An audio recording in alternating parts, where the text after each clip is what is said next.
quisiera plantear el volver a una creencia a la que recurrimos, a la que hemos recurrido en los últimos siglos, como es la creencia religiosa y específicamente la práctica de la devoción a las imágenes religiosas, a las cuales hemos, repito, recurrido en momentos de desconcierto, en momentos de catástrofe, etcétera, etcétera, y a la cual también estamos volviendo en esta época, o en todo caso, muchas personas, ¿no?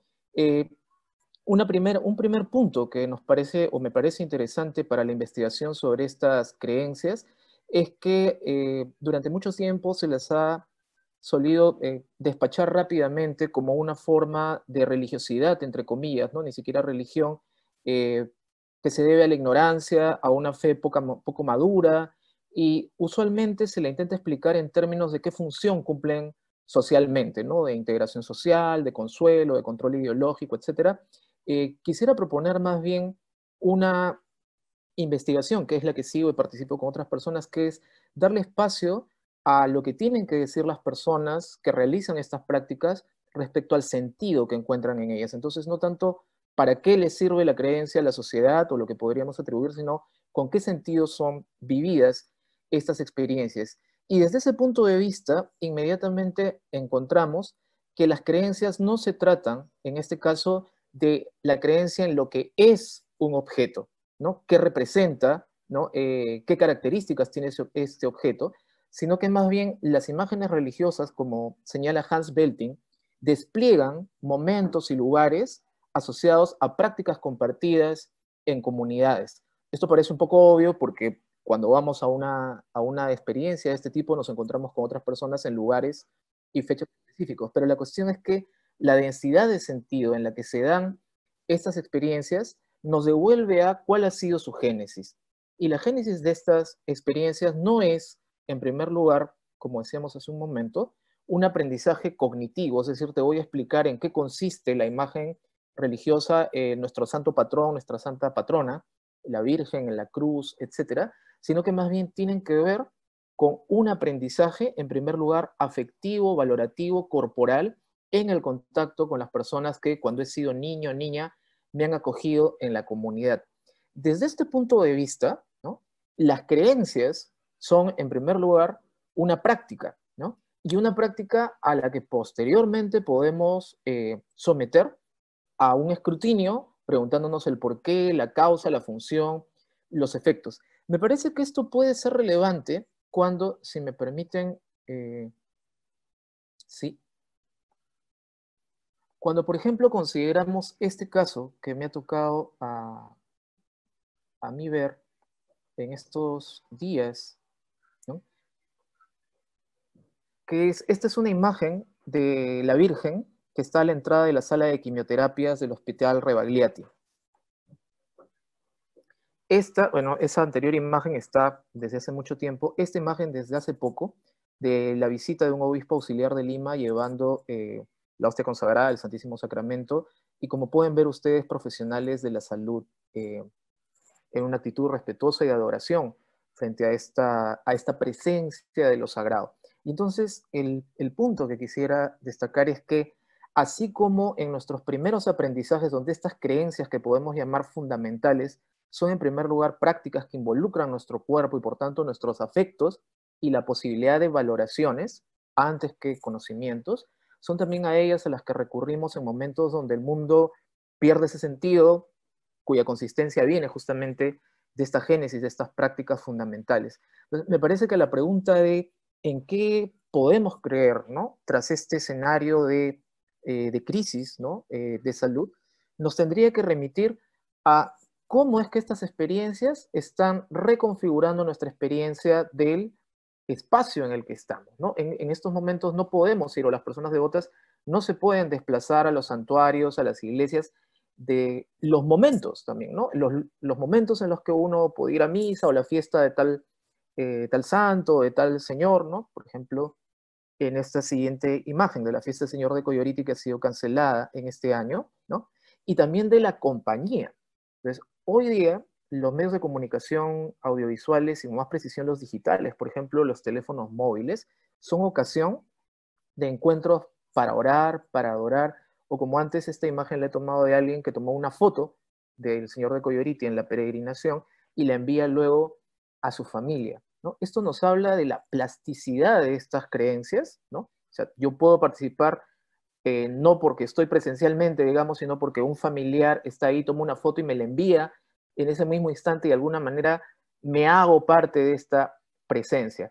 Creo que, repito, a la pregunta que nos plantea este conversatorio, habría que apuntar viendo de qué forma el aislamiento social que estamos viviendo en estas semanas nos abre a nuevas formas de presencia y copresencia con otros.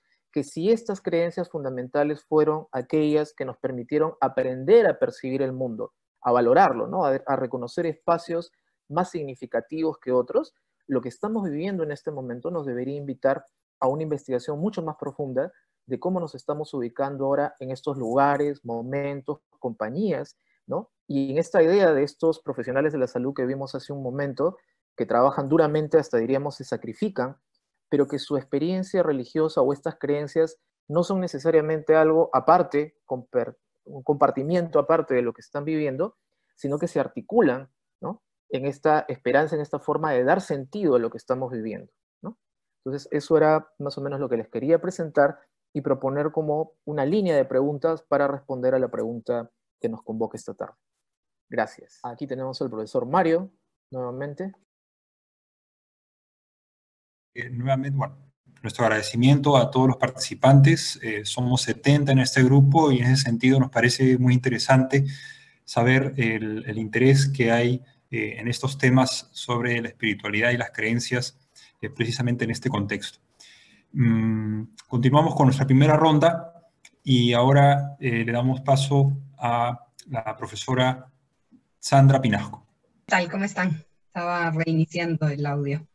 Mi nombre es Sandra Pinasco, mucho gusto, qué bueno tenerlos aquí con nosotros hoy en esta reflexión grupal. Luego tendremos un espacio para las preguntas también. Como somos tantos, hemos quedado que vamos a hacer las preguntas a través del chat para poder responderles a todos de manera ordenada al final de cada bloque de exposiciones. Así que esperamos con muchas ansias que compartan sus inquietudes o sus ideas a partir de estas breves exposiciones. Muy bien, yo voy a hablar desde un punto de vista distinto quizás. Mi formación es como literata, pero luego me dediqué al estudio de los textos autobiográficos, específicamente a las memorias escritas a partir de procesos de duelo. Entonces mi interés es acerca de cómo las creencias en torno a los duelos están siendo cuestionadas y están viéndose resignificadas a partir de la pandemia que estamos viviendo. Específicamente me quiero centrar en dos creencias. La primera es aquella a través de la cual si no se habla de la muerte no existe. Es esta idea de mientras más silencio haya en torno a la muerte, la podemos negar, podemos hacer que la muerte no exista o no nos toque o no nos amenace. Entonces hay un silencio, hay un tabú alrededor de la muerte. Además, dependiendo de las sociedades, en la sociedad peruana este tabú es sumamente fuerte. Hay una suerte de tanatofobia, como lo llama el psicólogo español Roberto Álvarez. Y una pregunta que me da vueltas es si a partir de las experiencias que estamos teniendo ahora en relación con el impacto de las imágenes de la muerte en la vida cotidiana, las pérdidas que estamos sufriendo, que nos tocan de manera tan directa, abrupta y además sumamente violenta, y es que eso va a hacer que nuestras creencias en torno a la muerte cambien y giren quizás a una mayor apertura a hablar del tema, a, por ejemplo, enfrentarlo, quizás a una mirada que considera la muerte como parte natural de la vida, que deje de estar buscando medidas todopoderosas en la ciencia, por ejemplo, y que empiece a cuestionar quizás cómo la muerte puede ser un espacio en el que se resuelvan dudas de la vida, o en donde uno puede enfrentarse a un ser distinto a sí mismo a lo largo de su existencia. Esa es una de mis preguntas. Y la otra pregunta que quería lanzar sobre otro tema es acerca de las despedidas que dan pie al duelo. Cuando uno de nosotros pierde a alguien, la primera tarea, de acuerdo con el teórico del duelo William Borden, es la de aceptar la muerte. Y la aceptación de la muerte no pasa solamente por aceptarla racionalmente, eso quizás es lo más sencillo, pero uno tiene que aceptarla emocionalmente también. Y esa aceptación emocional muchas veces requiere del impacto de ver al cuerpo fallecido, de ver a la persona antes de morir, de poder despedirse de esta persona, de tener la certeza de que la persona efectivamente se fue. Y esto ayuda con esta primera tarea de duelo. De hecho, incluso la psicóloga francesa Marie de Genesel señala cómo aquellos que se están despidiendo también pueden tener un impacto muy positivo en quienes dejan detrás, en sus deudos, en sus sobrevivientes, al momento de despedirse. Sin embargo, todos sabemos que en la coyuntura en la que nos encontramos, las despedidas son imposibles. En algunos casos quizás se producen a la distancia y son virtuales, y esto cuestiona mucho esta creencia que teníamos sobre la necesidad de la despedida para que el duelo se produzca. ¿Será posible que viremos a despedidas virtuales, como lo señala la historiadora Sara Chávez? ¿Será posible que si nuestras relaciones, nuestros vínculos en las últimas décadas se han convertido en vínculos virtuales, especialmente por todos los entornos sociales y las redes que manejamos, ¿será posible que así como nuestros vínculos sean virtuales, nuestras despedidas también lo sean? Es otra pregunta que queda abierta y que quisiera compartir con ustedes y ver si podemos conversarla o discutirla. Gracias. Muchas gracias, Sandra. Pasamos ahora a las palabras del profesor Juan Dejo. Muchas gracias, Mario. Bien, desde mi perspectiva, que es la de la historia y la espiritualidad, realmente la tendencia analítica en este caso es a ver procesos, ¿no? Ver procesos y en este caso la pregunta, después del COVID, ¿en qué podemos creer? Me llevó inevitablemente a pensar en dónde puede residir este origen del creer. Y en eso recurro al teólogo Joseph Moine, quien en uno de sus recientes libros habla del creer, bueno, en realidad es parte de su tema constante, pero del creer como una disposición previa en la humanidad para la misma creencia y el movimiento de la fe. El creer, entonces, es como el primer despertar del ser humano que le hace percibir lo insondable de la vida, y ante esa dimensión insondable, inefable, que tiene ante sí, ante su conciencia, una conciencia realmente, si podemos hablar en términos de cristeva prelingüística, esa conciencia se abre a este infinito que le aparece como emoción de lo incierto, de la incertidumbre, ¿no? Y por lo tanto, el acto primero sería postular finalidades y dar un sentido a la vida, ¿no? La experiencia de la muerte, algo que acaba de hablar Sandra, es algo que puede estar muy relacionado con este origen, ¿no? Y esto, como sabemos, es un debate entre muchos antropólogos. En el caso de, por ejemplo,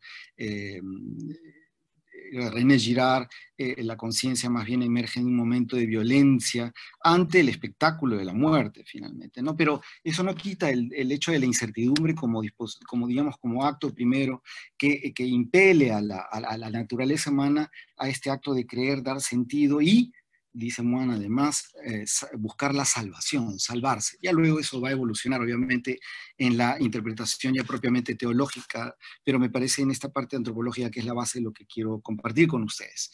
Esta disposición de la naturaleza es la que lleva a través de los siglos a desarrollar el pensamiento y a constituir la cultura humana, en relación a los distintos entornos, ¿no? Pero sea como fuera, allí donde va el humano, va desarrollando esta conciencia en la que el creer va postulando relatos, ¿no? Que son los mitos, y esto a su vez va estableciendo una estructura, organización a través del entendimiento, del razonar. Y es así como podríamos decir, es como un poco la historia de la razón, en buena cuenta, ¿no? Y a la larga, la historia de la razón en el ser humano es la que constituye estructuras que tratan de establecer certezas, ¿no? Desde el principio, el relato incorpora al niño, al nuevo humano, en su tribu, en su sociedad, en su cultura, en su espacio, a poder manejar la incertidumbre, la angustia. Bueno, de esto se ha escrito muchísimo, pero lo que quiero recalcar es este hecho de la incertidumbre que ahora nos está tocando la puerta, ¿no? Estos relatos llegan a producir en la historia de Occidente una cultura tecnológica, cibernética, totalmente tecnoemotiva, ¿no? En la que estamos metidos y en donde además los sistemas de producción en los que estamos hacen que no podamos salir, no podamos plantearnos esa visión de sentido porque como que todo está ya dado. Pareciera ser que todo está copado, no tenemos tiempo para esa reflexión, y recalco el término contemplativa, ¿no? En el sentido incluso aristotélico, ¿no? De contemplar lo esencial más allá de lo sensible.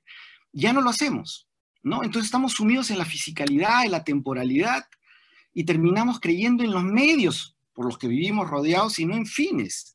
Es decir, me pregunto si en la vida cotidiana ¿cuántas personas se preguntan por la finalidad de su propia vida, de las decisiones que tomamos?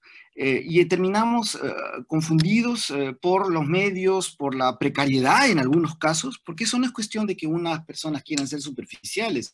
Los sistemas de producción no permiten que haya una humanidad realmente contemplativa, ¿no? Y por lo tanto vivimos atorados por estas sensaciones de apego, de envidia, ¿no?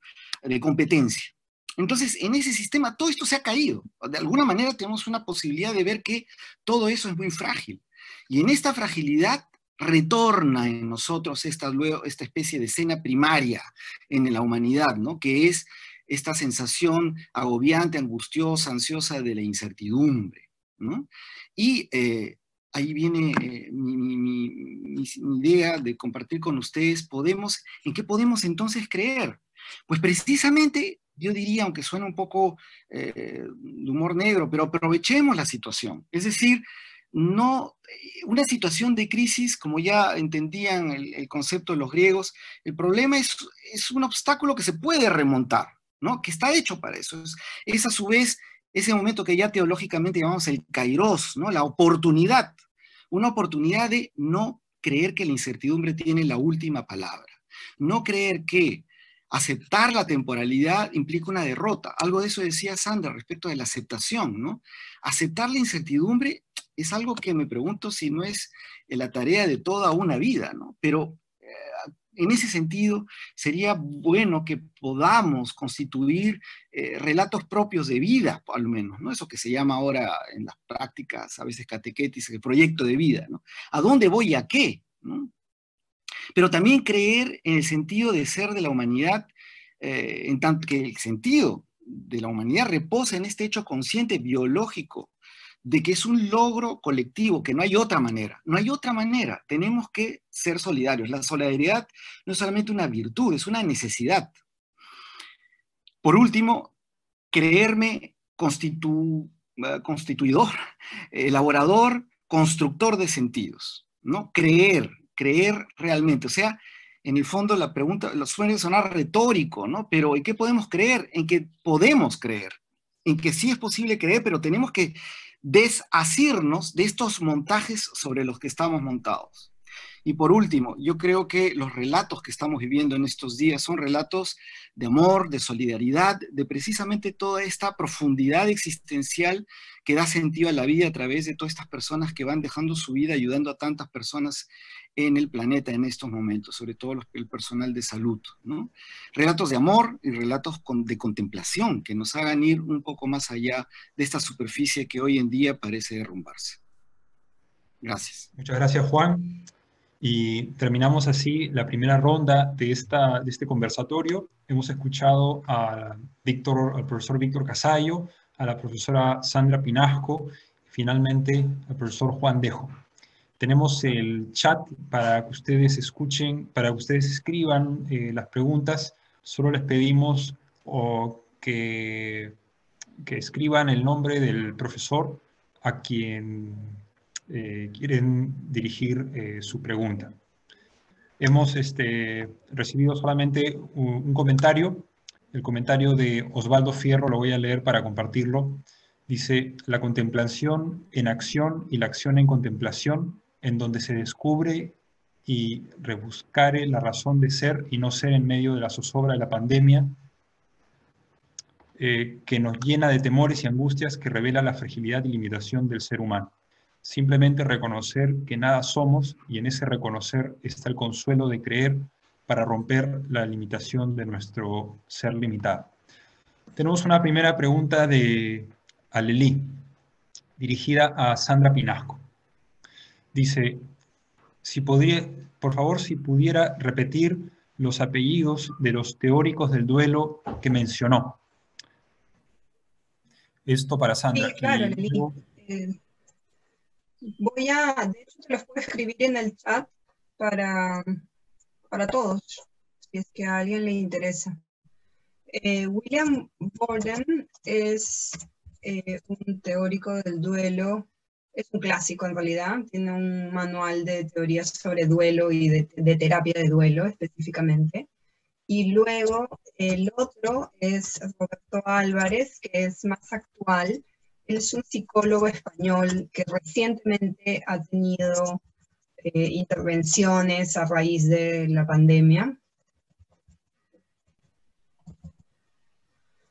Un segundito.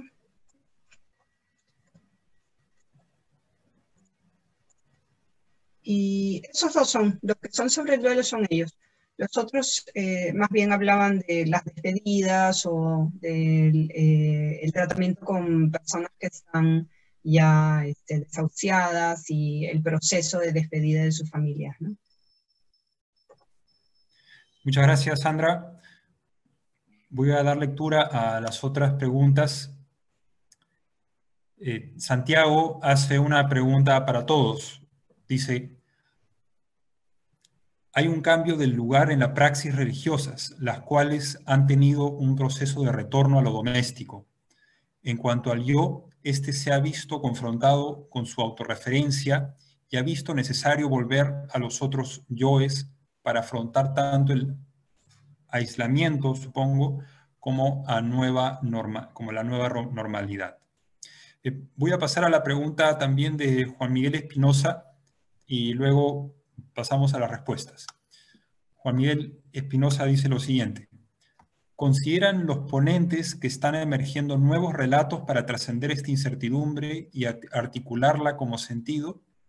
¿Son formas nuevas o recreaciones de formas tradicionales o ambas? Luego hay una pregunta de Rafael Fernández para el profesor Víctor Casayo. La veneración de la Virgen revela un pedacito de un sistema de creencias, pero ¿qué es lo que se deja ver con eso? Luego la pregunta de Alexandra Arca. Para Sandra Pinasco. Para quienes ya hemos perdido a alguien en estos tiempos, la despedida es muy solitaria, por no tener los espacios de encuentro para despedir y compartir anécdotas. ¿Qué prácticas se están observando? Y luego tenemos la pregunta de Mario Vaca, que dice: creo que después de estos sucesos se abre una oportunidad, la oportunidad para que las personas puedan regresar a una relación de Dios y hablar más de una experiencia religiosa o de fe comunitaria, sino personal. ¿Podría ser a través de la relectura de la Biblia y la oración? ¿Cuál sería la vía que se puede proponer? ¿Los medios virtuales son un puente hoy? ¿Llenará las expectativas para esta práctica? Bien. Y luego la última, porque bueno, ya vamos a tener que terminar aquí, y luego les recuerdo que tenemos una nueva ronda y una nueva sección de preguntas. Terminamos con Daniel Vázquez. Él dirige su pregunta a Juan Dejo. Dice: me pregunto qué tan oportuna es esta crisis para que las religiones recuperen su estupor inicial ante el misterio. que les conduzca si cabe la expresión a dejarse tocar por la realidad y preparar más bien a los fieles a vivir en y para la incertidumbre desde la fuerza del amor, la solidaridad que la incertidumbre misma invita a vivir paradójicamente. Bien, y termino ahora sí con Díaz, Juan Carlos Díaz. Dice, creencia en general. El título es ambiguo porque se trata de creencia religiosa. ¿En qué creer religiosamente o espiritualmente? Hemos perdido el sentido merced al COVID, mucho antes de la pandemia. Vivir en medio de la incertidumbre está incompleta. Muy bien, son varias las preguntas. Le voy a pedir a los participantes, Víctor, Sandra y Juan, que también revisen estas preguntas. Se respondió, creo que el primero, Sandra respondió a Lelí, luego hubo un comentario de Santiago para todos y luego vino la pregunta de Juan Miguel Espinosa, que la tenemos en pantalla. Dice, ¿consideran los ponentes que están emergiendo nuevos relatos para trascender esta incertidumbre y articularla como sentido? ¿Son formas nuevas o recreaciones de formas tradicionales o ambas? No sé si tal vez Víctor quiere dar respuesta a esa pregunta. Gracias, Mario. Sí, quisiera, voy a intentar justamente por los marcos de tiempo que he señalado, referirme a varias preguntas. Quisiera aprovechar la pregunta de Juan Carlos, o el comentario de Juan Carlos Díaz al final. Efectivamente, si hablamos de creencias, por ejemplo, desde el punto de vista de la fenomenología que yo estoy trabajando, resumiría casi lo que he dicho es que no tiene sentido hablar de creencias aisladas de nuestra manera de estar en el mundo, ¿no? Y este es fundamentalmente valorativo y práctico.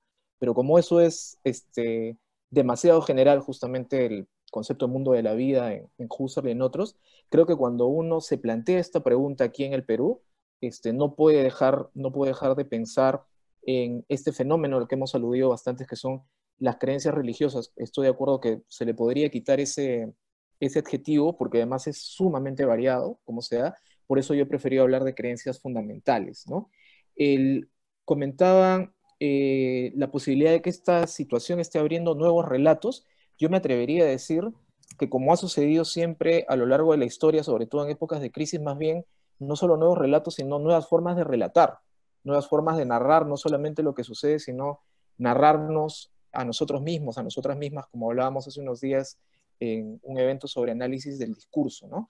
Sobre si lo que estamos viviendo está dando vueltas, si entendí bien el comentario, a nuestras creencias hacia lo doméstico. Yo me preguntaría si alguna vez lo dejó, ¿no? Más bien, estoy pensando nada más en qué cantidad de casas en el Perú tiene el Sagrado Corazón de Jesús y la última cena, ¿no? Como durante mucho tiempo un regalo casi obligatorio para los matrimonios.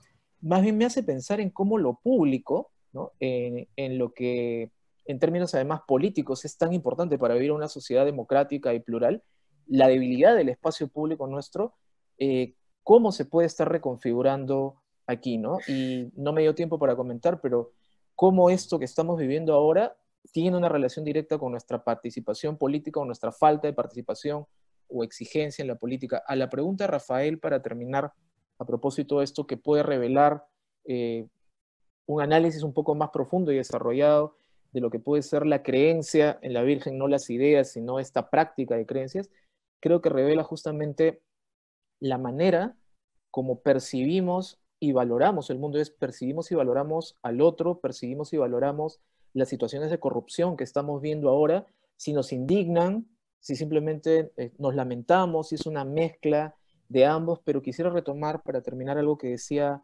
Juan, ¿no? En estos aprendizajes fundamentales, donde aprendemos a percibir el mundo no está dado ahí como algo ya acabado de por sí y uno va recogiendo datos.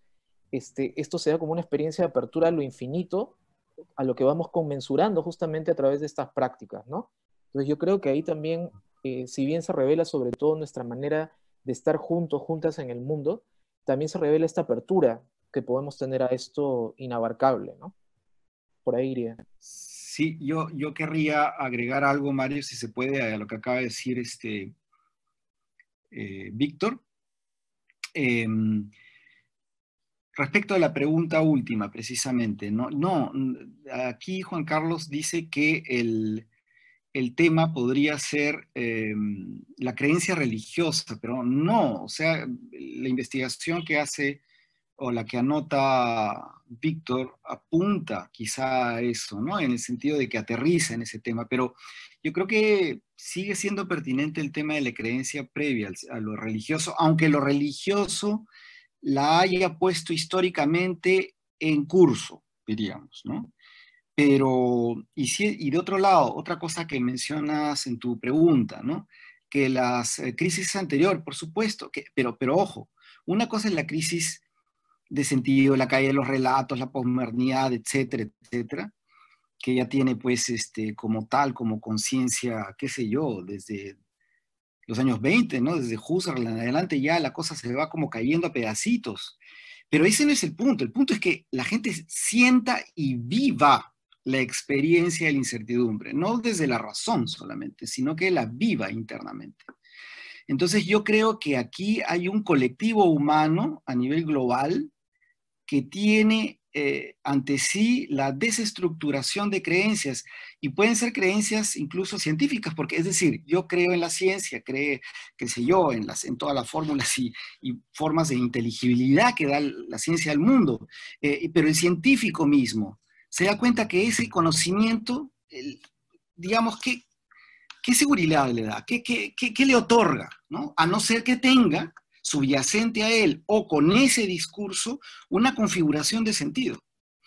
Que lo tome como una religión ya podrá ser otra discusión, porque también el político agnóstico, ¿no? Toma su modo político de una manera igualmente religiosa. Así que religioso estamos llamando a un compromiso existencial y de visión de horizonte de existencia, ¿no? Entonces, yo creo que sí, en efecto, no estamos hablando, por lo menos yo, de una crisis que viene de antes. En realidad, si vamos a hacer más así, ¿cómo diríamos? Buscando el origen que no le gustaba a Mark Bloch, es de ir al origen de la misma humanidad, en la cual la crisis es constante amenaza.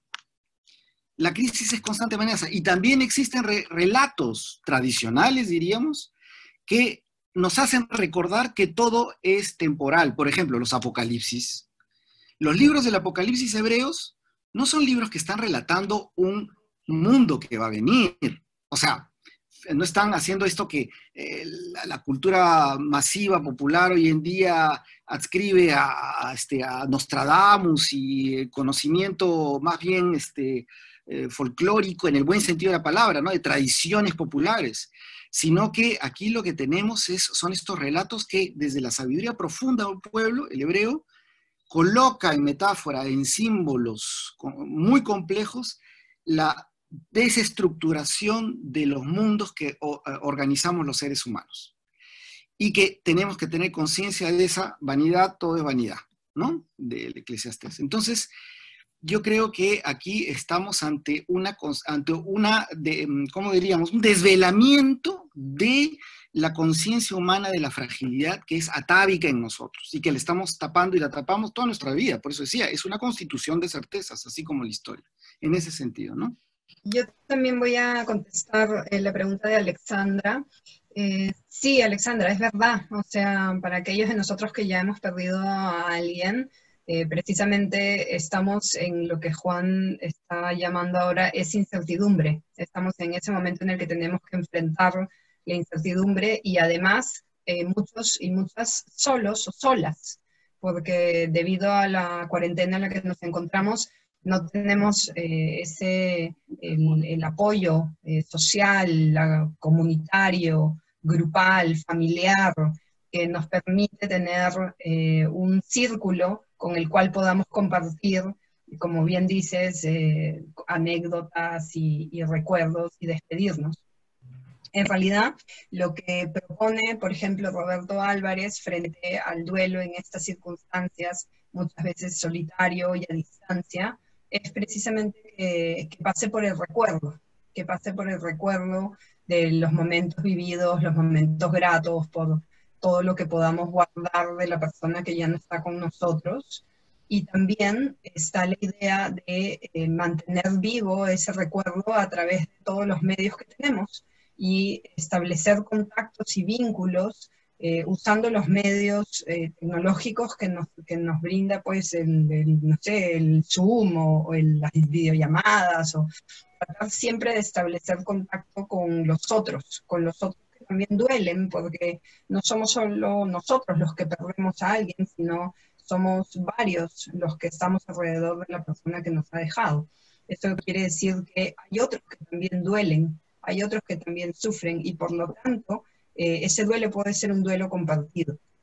De hecho, lo que nos permite cuestionarnos este momento es si quizás lo que necesitamos hacer es virar hacia una pedagogía del duelo, tratar de entrar en un espacio en el que podemos, un espacio nuevo, en el que podemos no solamente hablar de la muerte, sino también hablar del sufrimiento, del dolor que esto implica, pero entenderla como parte natural del ciclo de la vida, ¿no? Entenderla como parte de lo que todos vamos a vivir también, no solamente la muerte de los otros, sino también la nuestra. Entonces, una creencia que probablemente va a cambiar va a ser esa. Y vamos a enfrentarnos, y luego de enfrentarnos a esta incertidumbre y esta angustia, vamos a llegar, como mencionó Víctor, a nuevas formas de presencia. Nuevas formas en las que nuestra presencia con los otros ya no solamente va a ser con la adoración o con creencias religiosas, como estaba mencionando Víctor, sino también una nueva presencia con los otros y de los otros en nuestra vida. Muy bien, muchas gracias a Sandra, a Víctor y a Juan en esta primera sección de comentarios, de preguntas y respuestas. Y damos inicio ahora a la segunda parte, en la que vamos a tener la participación de Mariana Dupuy, de Rafael Fernández y la mía.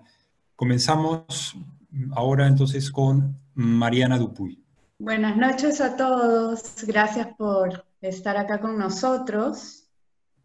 El día de hoy yo quisiera reflexionar con ustedes en relación al tema de la pandemia y del COVID-19 en torno a una idea que viene circulando por las redes de distintas voces, perspectivas.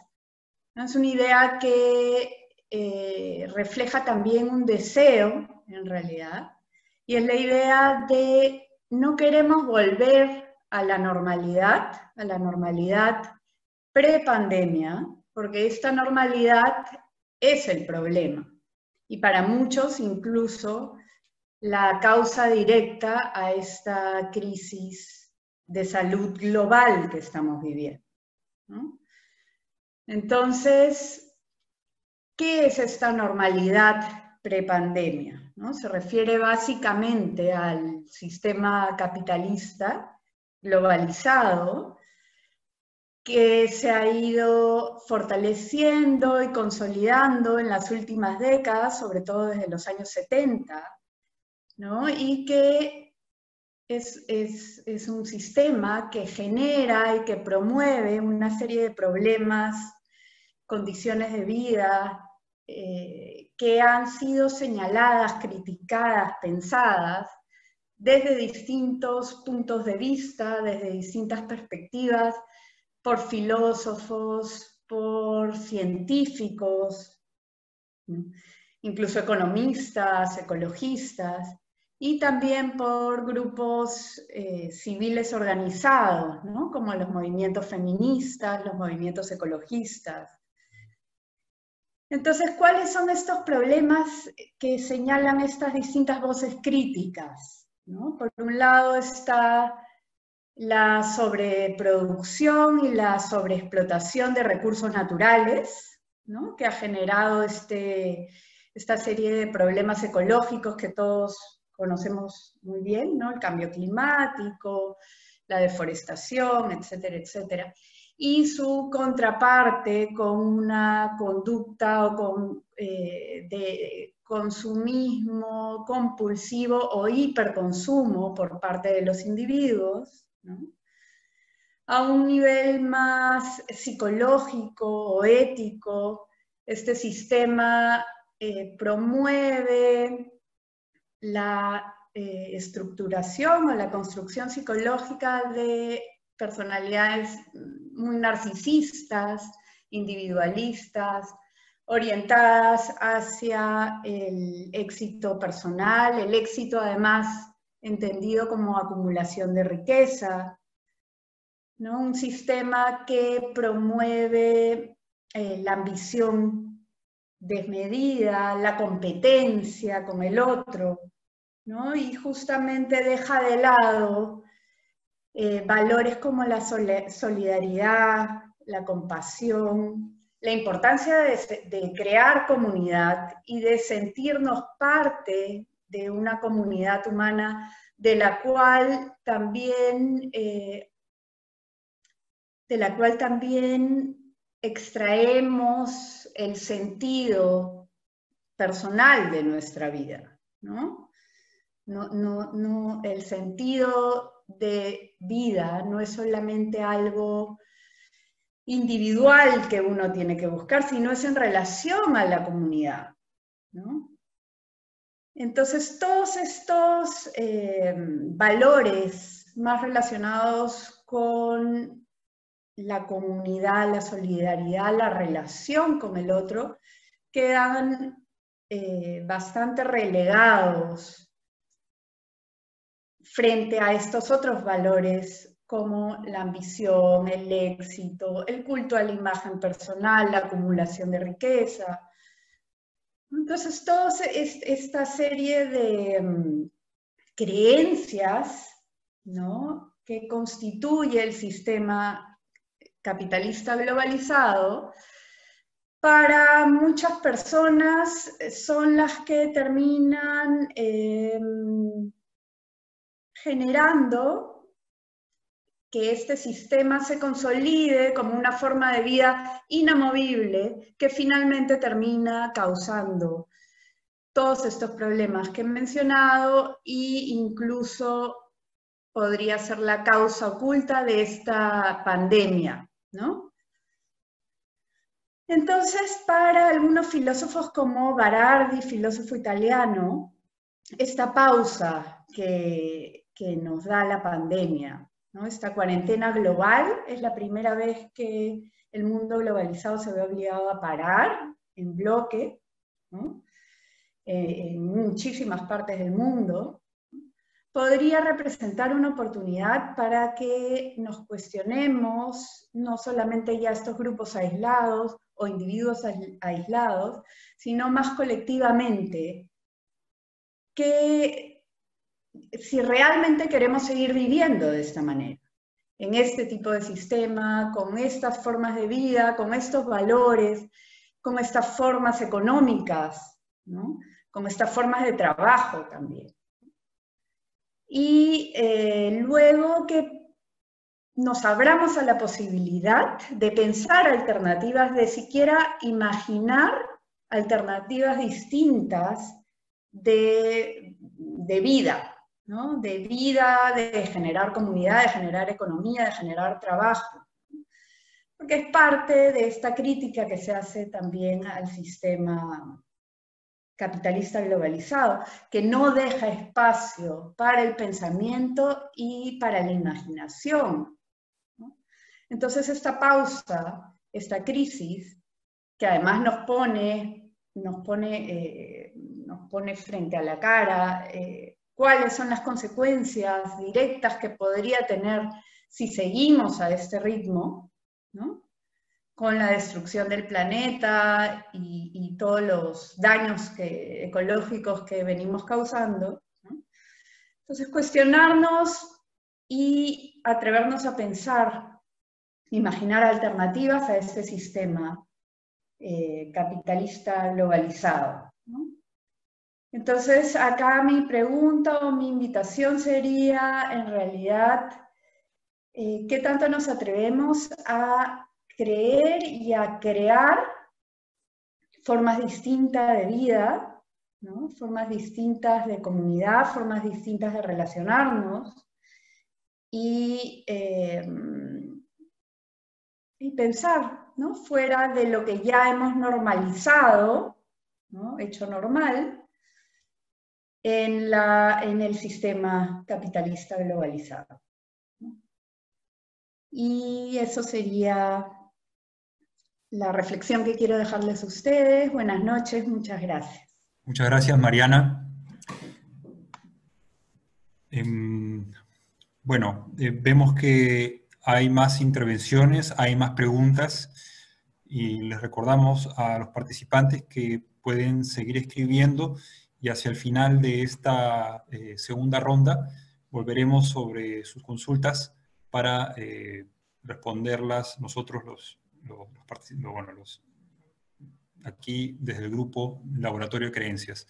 Les recuerdo también siempre colocar el nombre del profesor o profesora a quien quieren dirigir su pregunta. Bueno, me toca a mí. Mi nombre es Mario Granda. Yo he estudiado literatura, soy profesor de literatura y también formo parte de este grupo. Desde mi lado, pues a mí me interesa cómo es que se ha desarrollado este proceso de la pandemia y cómo es que cada uno de nosotros ha respondido a ella. Y yo me apoyo mucho en la semiótica, en el sentido de que me interesan cómo es que se producen el significado, ¿no?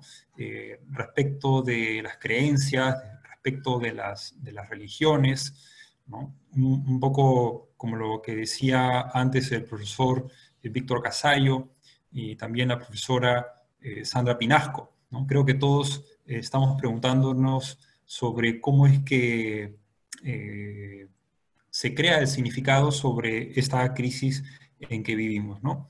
Y en qué medida este significado pues lo colocamos y lo involucramos en nuestra vida cotidiana. Yo creo, volviendo desde esta perspectiva de la semiótica, ¿no? Que la pandemia ha sido una crisis del acuerdo que tenemos con el mundo, ¿no? Sobre el mundo nosotros colocamos discursos, ¿no? Y estos discursos nos permiten que este mundo que está alrededor nuestro se vuelva familiar, conocido, nacional, ¿no? Pero lo que ocurrió, ¿no? Puso pues en jaque todas estas bases, estas costumbres, estas naturalizaciones. La profesora Mariana Dupuy hablaba sobre la normalización, ¿no? Entonces, se rompe el acuerdo, ¿no? Se rompe ese contrato que tenemos a todo nivel, ¿no? Se rompe a nivel de la religión, se rompe a nivel de las costumbres más impregnadas a nuestra vida diaria, ¿no?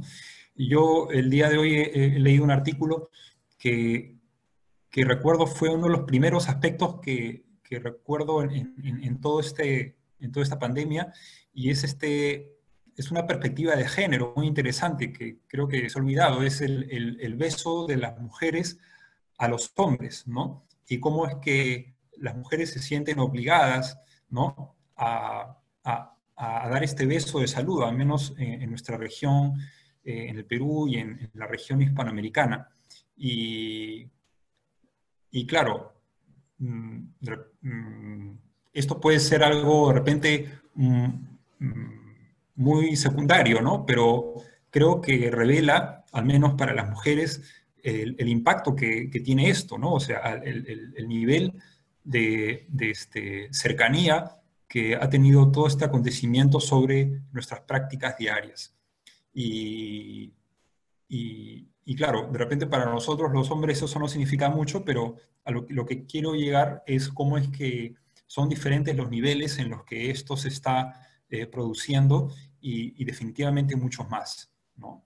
También hay que tomar en cuenta que en gran medida lo que se comparte por medio de Internet, de la televisión y la radio y otros medios, es sobre todo aquellas imágenes que provienen de los discursos más populares, ¿no? De los medios de comunicación. Y también se está dejando de lado, pues, la percepción y el modo de ver de esta pandemia de otras tradiciones a las que tal vez estos medios no se acercan mucho, ¿no? Quiero decir que también hay que pensar en cómo es que lo que nosotros, o esa crisis que nosotros pensamos que se está produciendo, es sobre qué realmente, ¿no? Sobre los discursos canónicos o también sobre otros discursos y cómo.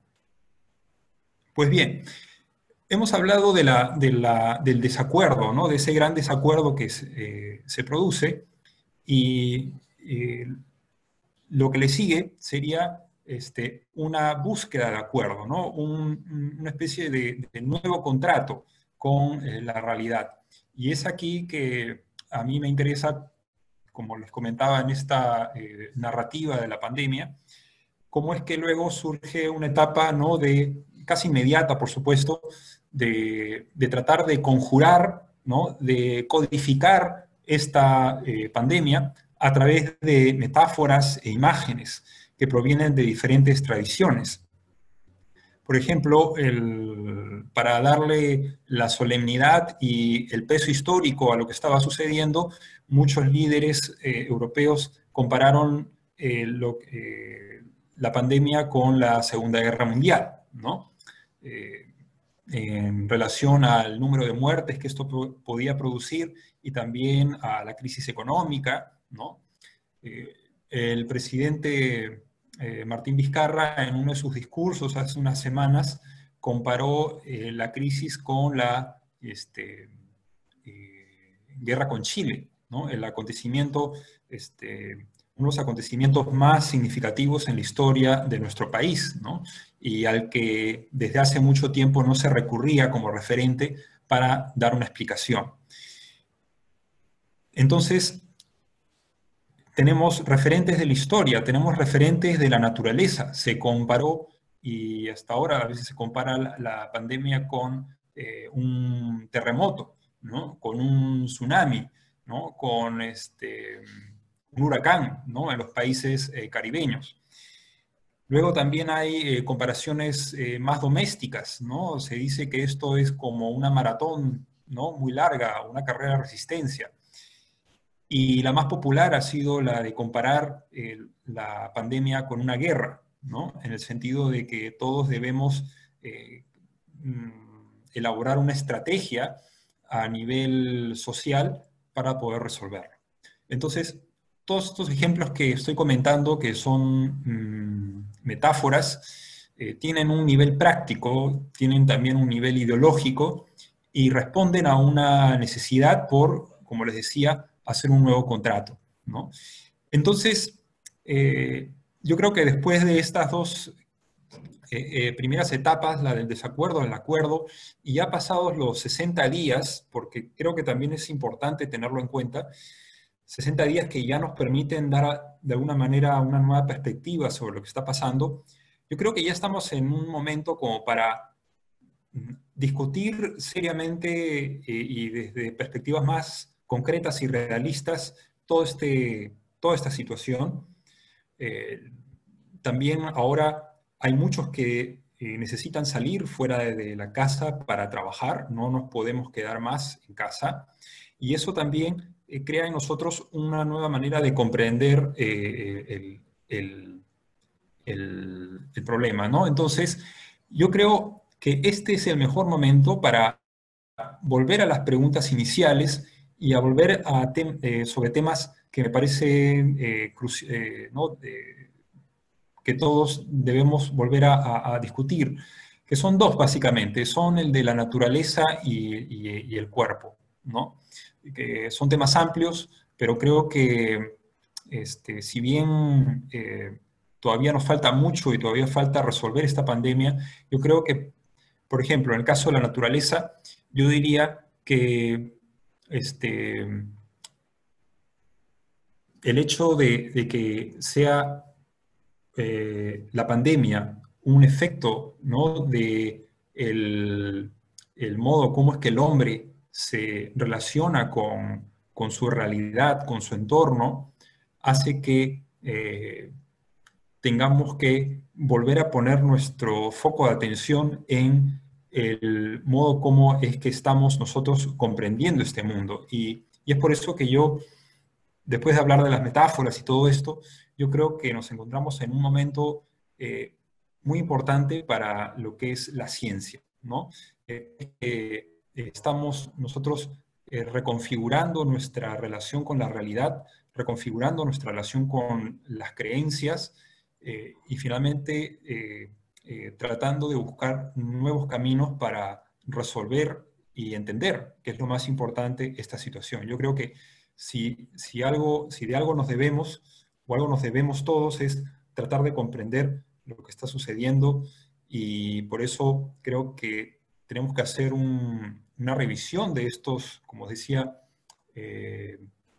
cómo es que funcionan estas naturalizaciones, estas normalizaciones, estas maneras de entender el mundo, y cuál va a ser el punto siguiente o el siguiente paso, cómo es que volveremos a las calles, desde qué perspectivas, para construir una sociedad mejor, ¿no? Entonces, creo que, bueno, eso es lo que quiero compartir con ustedes, y ya habrá tiempo para las preguntas. Agradezco su atención. Bien, entonces nos acercamos hacia el final del conversatorio. Cerramos esta segunda ronda con la presencia del profesor Rafael Fernández, además rector de la Universidad Antonio Ruiz de Montoya. Muchas gracias, Mario. Se escucha, ¿verdad? Sí, se escucha. Muchas gracias, Mario. Buenas noches con todos, con todas. Bueno, mi oficio es también, soy profesor de filosofía, trabajo sobre todo en temas de metafísica, de manera que probablemente en la breve intervención que estamos teniendo, en la mía, iré a buscar en el baúl de los recuerdos algunas nociones básicas de la metafísica. Y de hecho voy a detenerme en tres ideas fundamentales que han estructurado nuestras creencias, ¿no? Nuestras creencias en general, bueno, construyen el mundo, y en la metafísica, sobre todo en la metafísica clásica, han aparecido tres ideas que han estructurado toda la metafísica: las ideas de alma, mundo y Dios. Pero antes de meterme a decir una palabrita de cada una de estas ideas, de cómo han ido transitando o cambiando, bueno, lo primero que hay que decir, es obvio, pero hay que decirlo, es que no podemos no tener creencias. Es evidente que todo el tiempo tenemos creencias. El cerebro es una máquina para crear creencias. Pero las creencias siempre se mueven, por supuesto, siempre están en un permanente tránsito, cambio, transformación. No siempre somos testigos o testigos atentos de los cambios que se producen en nuestras creencias, pero permanentemente van evolucionando individualmente y colectivamente. Ahora bien, es obvio que aquí, frente a esta situación de la pandemia, nuestras creencias han sido pues violentadas, ¿no? Han roto, esta pandemia ha roto nuestras creencias más habituales y más obvias.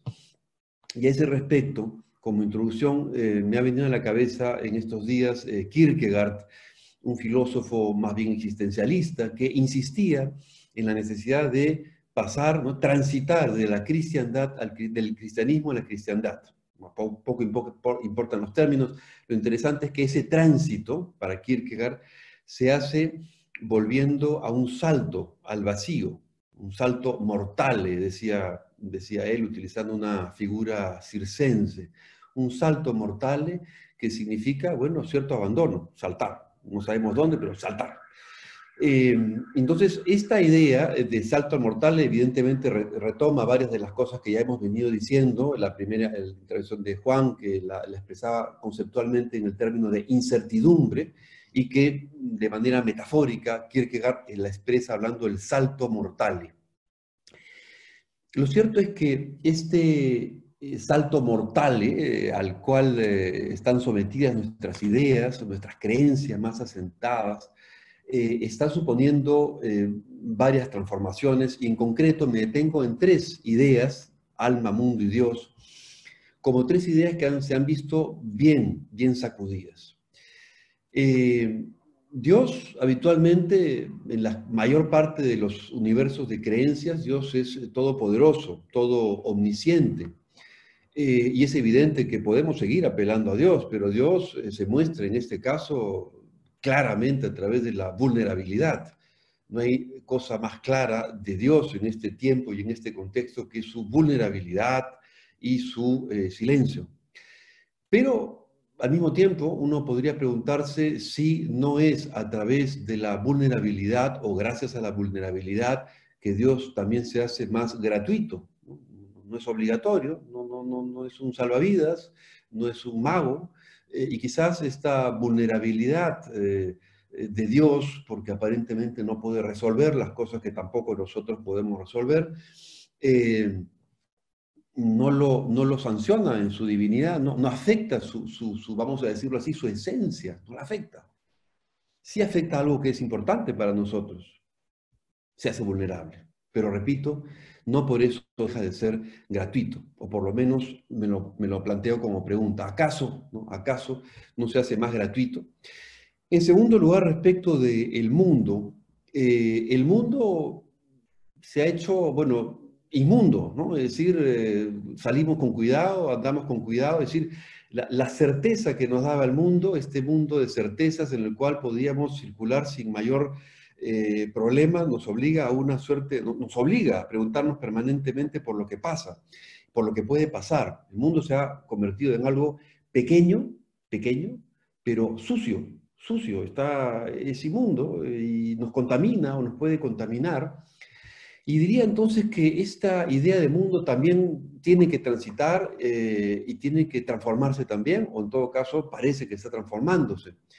Y a ese respecto me pregunto si justamente porque se hace el mundo de esta manera, peligroso, amenazante, inmundo, si precisamente por eso no se hace también forzosamente más pequeño y más compartido, ¿no? De alguna manera comprendemos mucho mejor, muchísimo mejor, por qué compartimos un destino, por qué compartimos un mundo. Y en tercer lugar, esta otra idea del alma o del espíritu, quizás cada vez menos frecuente hablar del alma, hablamos del espíritu quizás en este tiempo y además con mucha frecuencia.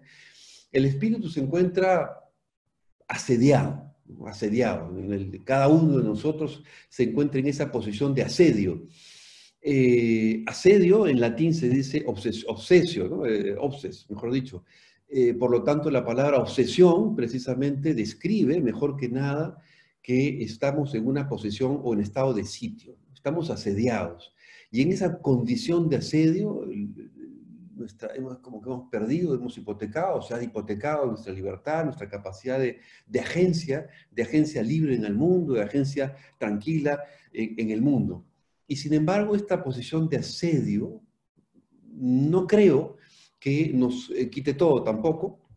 Me pregunto si esta posición de asedio, y se los pregunto también a ustedes, me lo pregunto, si justamente porque nos encontramos en esa posición de asedio, si no se hace también el individuo, el espíritu, más curioso y más lanzado, más impulsado de alguna manera hacia adelante, ¿no? Más, hasta cierto punto, más arriesgado, porque es cierto, dado que el mundo se ha convertido en peligroso y en amenazante, hacer cualquier cosa, de adelante, supone un coraje y una capacidad de lanzarse hacia adelante que nos desafía permanentemente. De manera que lo que quería decir básicamente es que sí, estas ideas nos han acompañado siempre, las ideas de alma, mundo y Dios, y nos siguen acompañando con sus variedades. Estas ideas y estas creencias en torno a estas ideas han cambiado también o están en pleno tránsito. Sobre todo están en pleno tránsito. ¿Hacia dónde nos conducirá esta pandemia? en qué dirección cambiarán estas ideas. Yo solamente he planteado preguntas, hablando de Dios vulnerable, pero al mismo tiempo gratuito, mundo inmundo, pero al mismo tiempo compartido, espíritu asediado, pero al mismo tiempo curioso y con ganas de y afán de libertad. Esa es mi contribución. Como pueden ver, también sobre todo apunta preguntas y deja preguntas para poder seguir especulando y pensando este tiempo de pandemia. Gracias. Muchas gracias, Rafael. Agradecemos entonces a los participantes de esta segunda ronda. Estamos hablando de Mariano Dupuy, del profesor Rafael Fernández, y iniciamos entonces la segunda ronda de preguntas. Como en la primera parte, les pedimos por favor que escriban en el chat y también coloquen el nombre del profesor o profesora al que ustedes estén dirigiendo su inquietud, su pregunta. Entonces, algunos de los profesores ya han leído estas preguntas. Entonces, vamos a comenzar. Estamos hablando de la segunda parte. Hay varias preguntas para Sandra Pinasco, ¿no?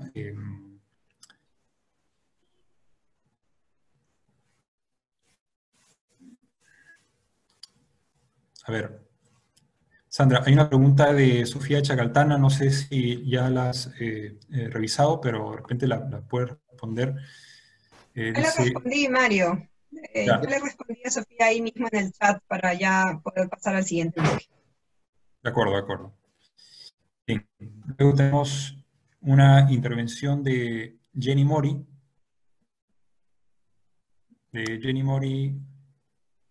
Que dice lo siguiente, profesora de la universidad también.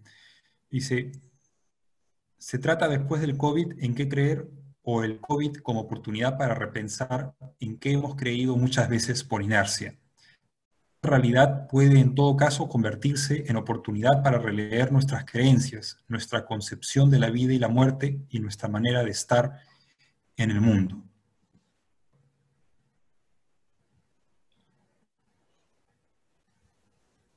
¿Se acopian las preguntas primero? Bien, no sé si algún profesor desea responder a esta pregunta. Ella básicamente está preguntando al inicio, ¿no? ¿Se trata después del COVID en qué creer o el COVID como oportunidad para repensar en qué hemos creído muchas veces por inercia?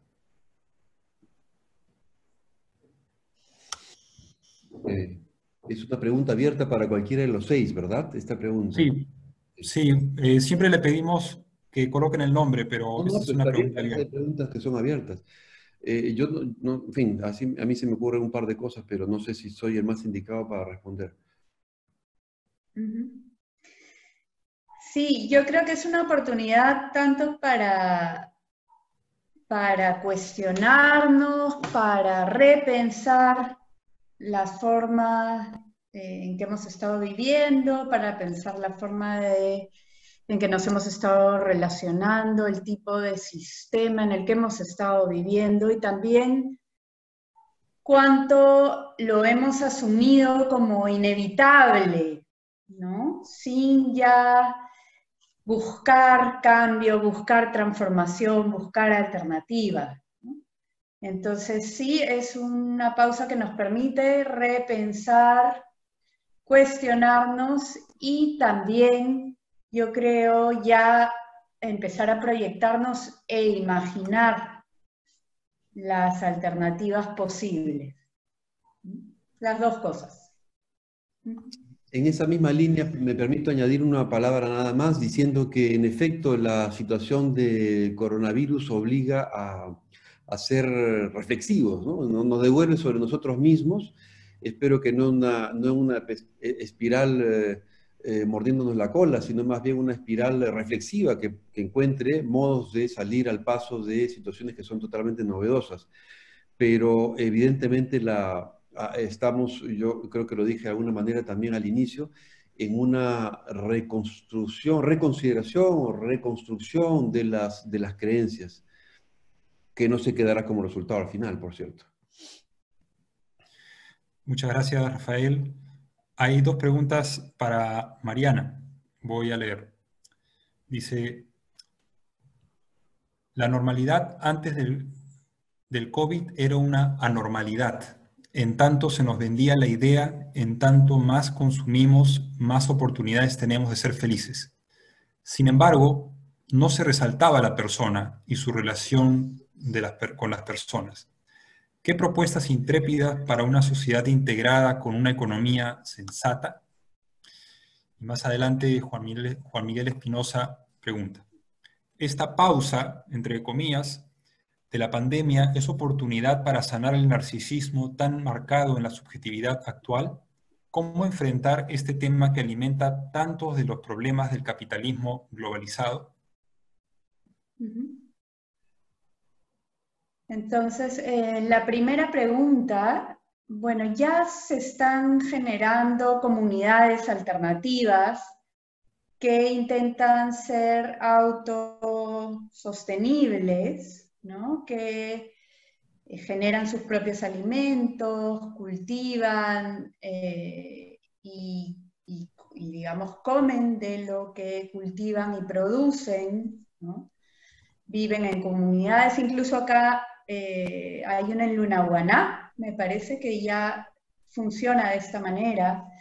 Hay otro tipo de alternativas que se están probando, por ejemplo, en Europa, a nivel de un tipo de moneda que funciona como un trueque, ¿ya? Que uno vende sus servicios y esto les pone un valor que puede intercambiar con otras personas que ofrecen sus servicios y que tienen un valor determinado, ¿no?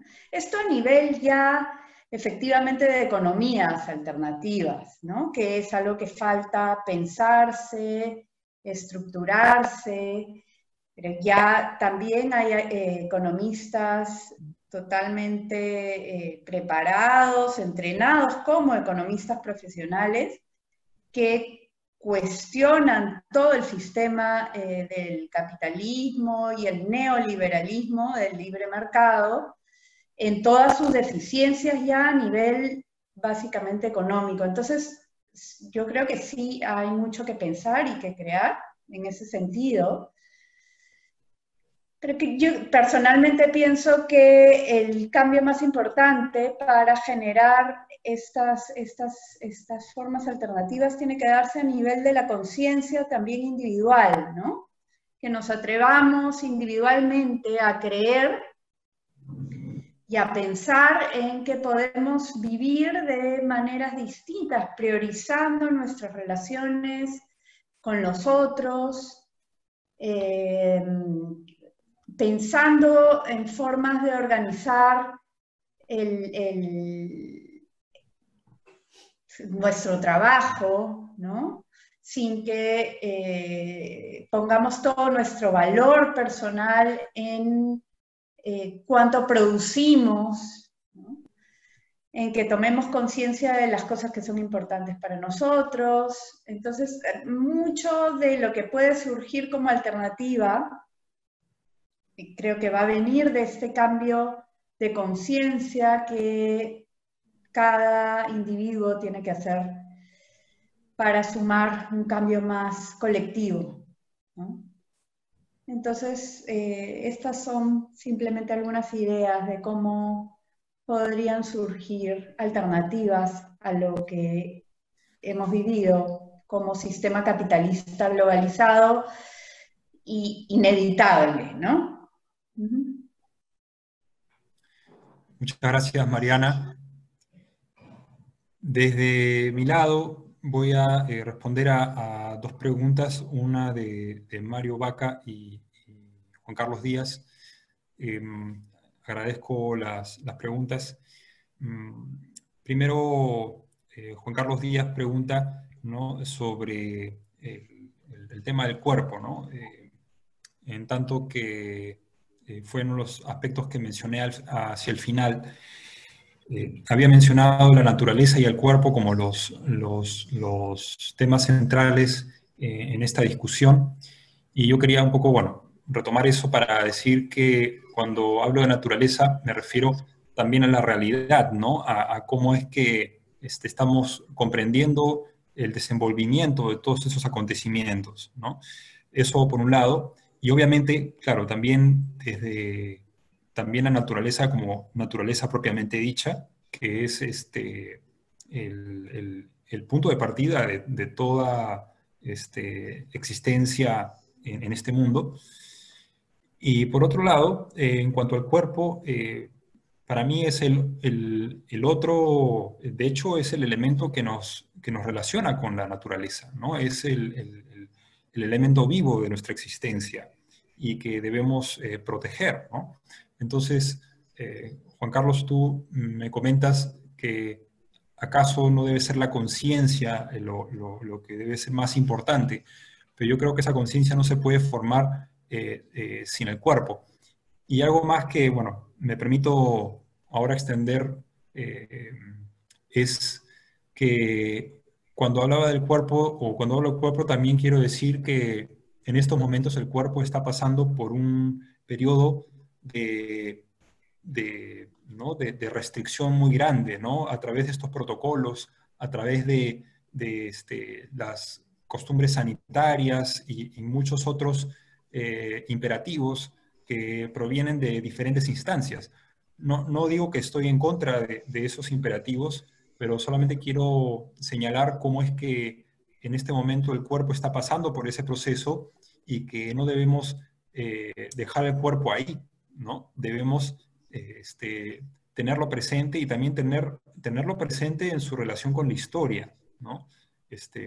Hay una historia del cuerpo que hay que tener en cuenta y que yo creo que se ha olvidado, ¿no? En el Perú se ha olvidado la salud, ¿no? Se ha olvidado el cuerpo, ¿no? Entonces yo creo que en ese sentido el tema del cuerpo es importante como el otro lado de la naturaleza a la que pertenecemos.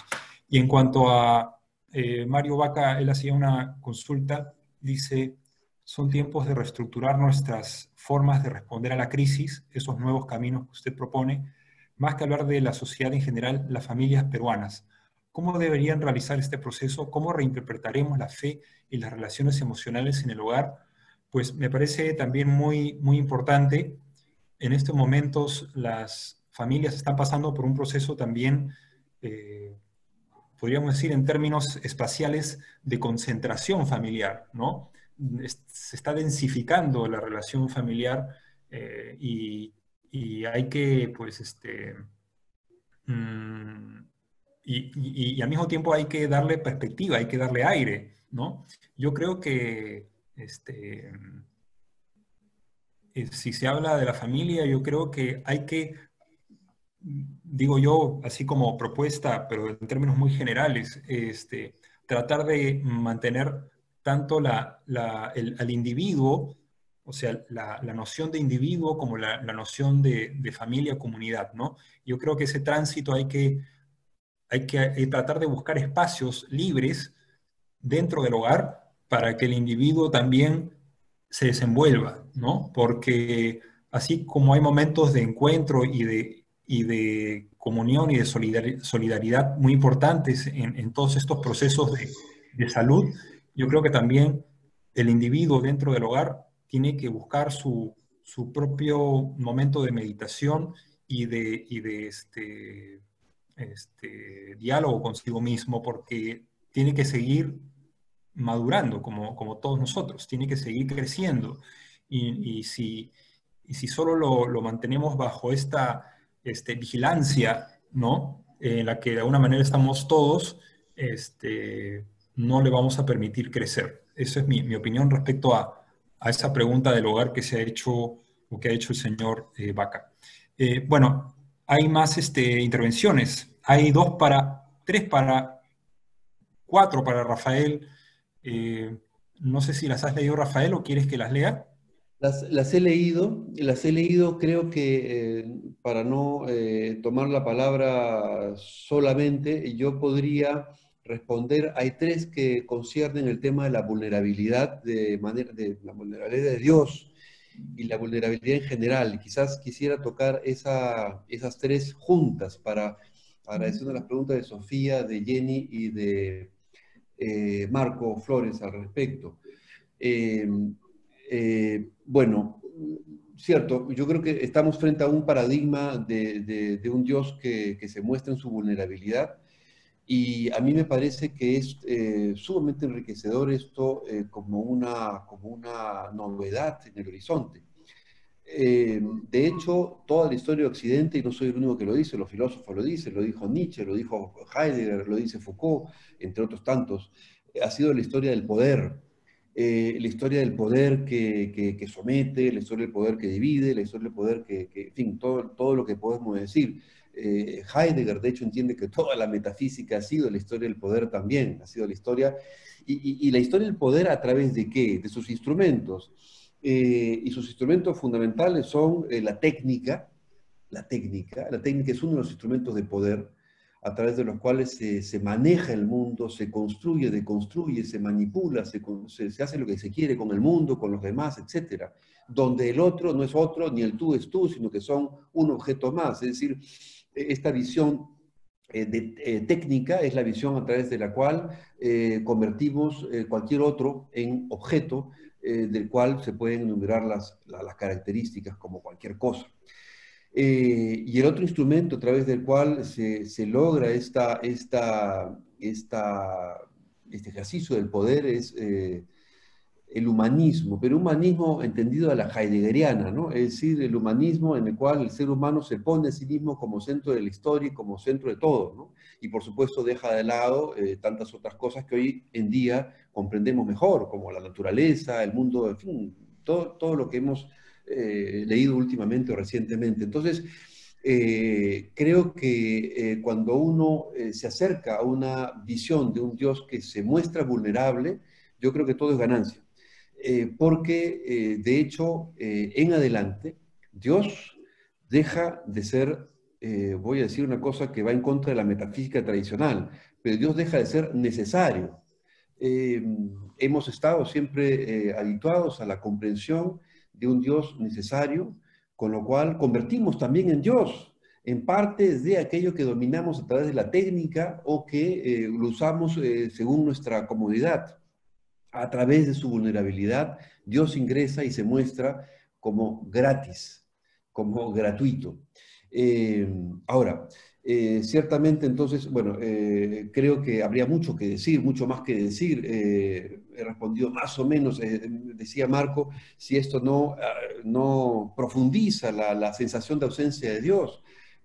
Puede que sí, pero al mismo tiempo encontraremos que el creyente entra en una lógica de gratuidad y se refiere a Dios y se moviliza hacia Dios precisamente por un movimiento interior de absoluta libertad y de gratuidad que responde a la gratuidad de Dios. Y respecto de la pregunta de Sofía, bueno, muy aguda, ciertamente tiene que ver, yo creo, con la historia del poder de la que no nos hemos liberado. Y que el virus nos asedia, nos obsesiona, ¿no? Me gusta esta palabra de obsesión, nos obsesiona, pero también para deconstruir nuestras maneras de estar en el mundo con ejercicio de poder.